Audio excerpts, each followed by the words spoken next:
viral na mga ano. Oh, parang balik na yan. Hi sa ating mga kababayan. Nandito po ako ngayon sa Puerto Galera at medyo actually hindi ito ito hindi bakasyon dahil trabaho. Ang sarap ng hangin dito. Sa mga kababayan, baka mga kababayan kita nasa Puerto Galera. Aba, kita po at kita yung mag-inom mamayang gabi. So, yung amin pala pong RD nanonood dito. Hi RD.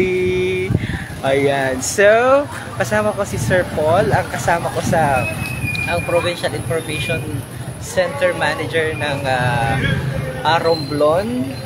At saka ang founding chairperson ng Romblon News Network. Yan.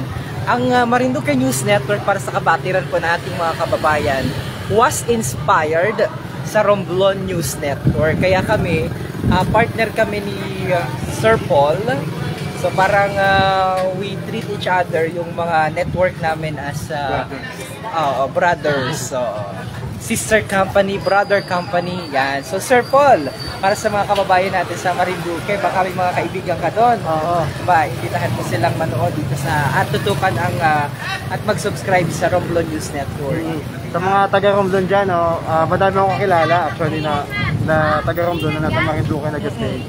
Ayan, so ingat mo kayo dyan at ayan, kamusta na lang po sa inyo. Huwag niyo kakalimutan mag-follow dito sa Marinduque at saka sa Romblon News. Yan. Yan si Sir Paul, napakagaling magsulat. Oo, at nahangaan natin. So mga kababayan, kung may mga kababayan po kita na nandito, mga Marinduqueño na nandito sa Puerto Galera, magkakitaan po kita.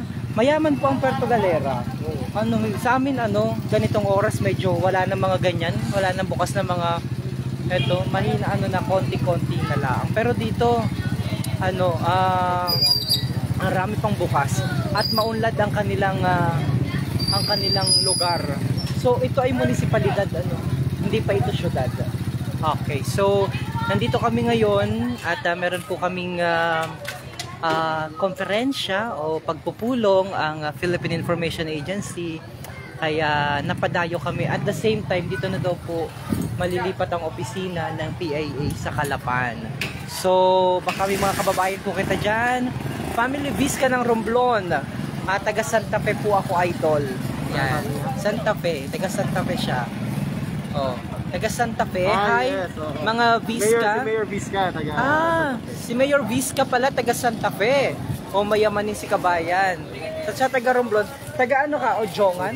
Ojongan. So very rin interesting din ng Romblon dahil ang Romblon, hopefully one of these day makapunta kita sa Romblon. Pero very interesting ng Romblon dahil siya taga Ojongan pero yung kanilang yung kanilang provincial capital nasa Romblon pa.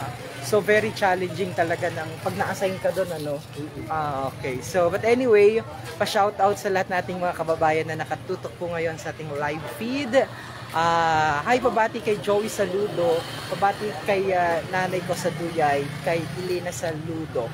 Alam mo sa Marinduque, sanay na yung mga kababayan namin na pag nag-vlog ba, dala-dala na yung mga vlog kami.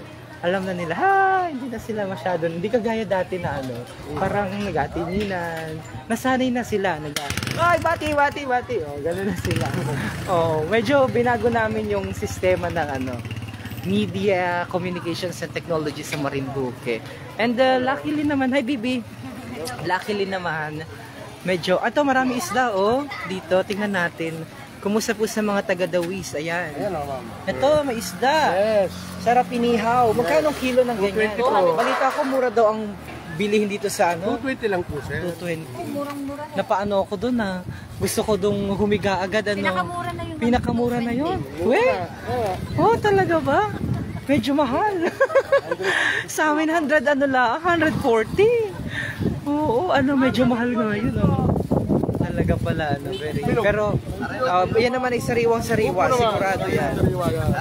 Ginagawa namin sariwa. Yan. Yan. Sariwa. So, ayan ang presyohan ng isda pala dito sa Pero dito may andok sila. Ano kayong pagkain natin, Sir Paul?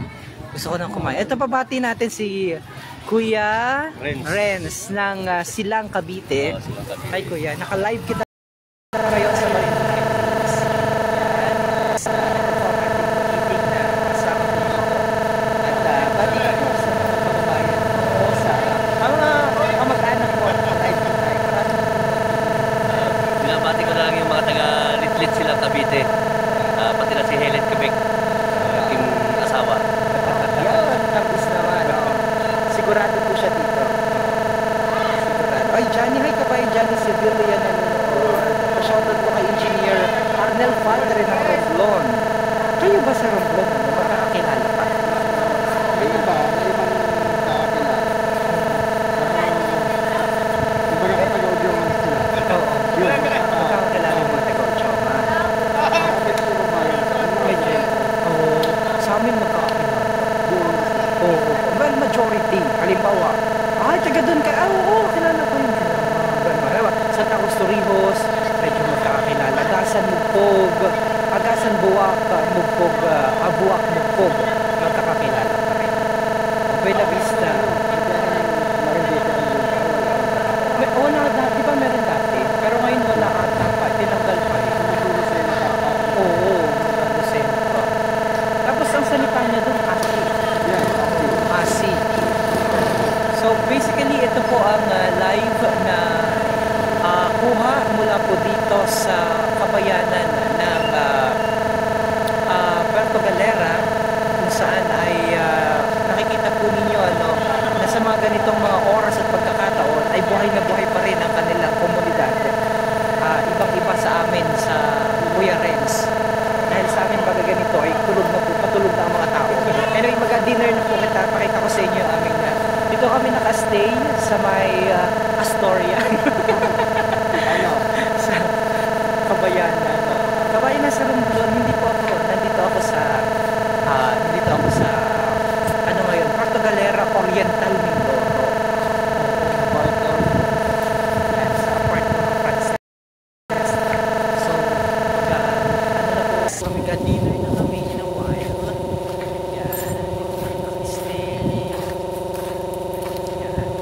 So, magpapaalam muna po ako sa inyo mga kalalawigan. Pumutok po kayo sa aking adventure. Trabaho pala yung pinita namin dito. Sa Romblon. Sa Romblon tuloy. Sa Oriental Mindoro, Puerto Galera. Bye bye everyone. Yan yung aming boss. Regional Director.